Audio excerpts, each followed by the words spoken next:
തിണർത്ത് പൊന്നുന്ന മാറാത്ത ചൊറിച്ചിൽ, chronic idiopathic urticaria ഒരു വളരെ മാനസികമായിട്ടും ശാരീരികമായിട്ടും പ്രശ്നങ്ങൾ ഉണ്ടാക്കുന്ന ഒരു അസുഖമാണ്.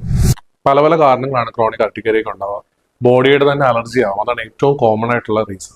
അത് കൂടാതെ ഭക്ഷണത്തിനോടോ ബാക്കിയുള്ള കാര്യങ്ങളിലുള്ള അലർജി എല്ലാം ഈ അർട്ടിക്കേരിയ എന്നുള്ള അസുഖം ഉണ്ടാക്കാം. ഇതിന് ഇന്ന് ലേറ്റസ്റ്റ് ആയിട്ട് നമുക്കുള്ള ഒരു പ്രോമിസിംഗ് ആയിട്ടുള്ള ട്രീറ്റ്മെന്റ് ആണ് ഓട്ടോലോഗസ് സിറം തെറാപ്പി. എന്താണെന്ന് വെച്ച് കഴിഞ്ഞാൽ നമ്മളുടെ തന്നെ ഒരാളുടെ രക്തം എടുത്ത് ആ രക്തത്തിന്റെ ഒരു പാർട്ട്, നമ്മുടെ രക്തം ഒരു പ്രത്യേക ഫ്രീക്വൻസി നമ്മൾ കറക്കി കഴിയുമ്പോൾ സെപ്പറേറ്റ് ആവും. രക്തത്തിന്റെ തന്നെ ഒരു പാർട്ട് എടുത്ത് നമ്മുടെ ബോഡിയിൽ ട്രീറ്റ്മെന്റ് രൂപത്തിൽ നമ്മൾ ഇഞ്ചെക്ട് ചെയ്യുക ചെയ്യും. ഇത് വളരെ പ്രോമിസിംഗ് ആയിട്ടുള്ള ട്രീറ്റ്മെന്റ് ആണ്. ഇതൊരു 60 to 70% ഈ അസുഖം ഉള്ളവർക്കറിയാം, നമ്മൾ സ്ഥിരമായിട്ട് മെഡിസിൻ കഴിക്കുകയും മെഡിസിൻ കഴിച്ചാൽ പോലും നമുക്ക് വേണ്ട രീതിയിലുള്ള ഒരു ശമനം കിട്ടുകയില്ല.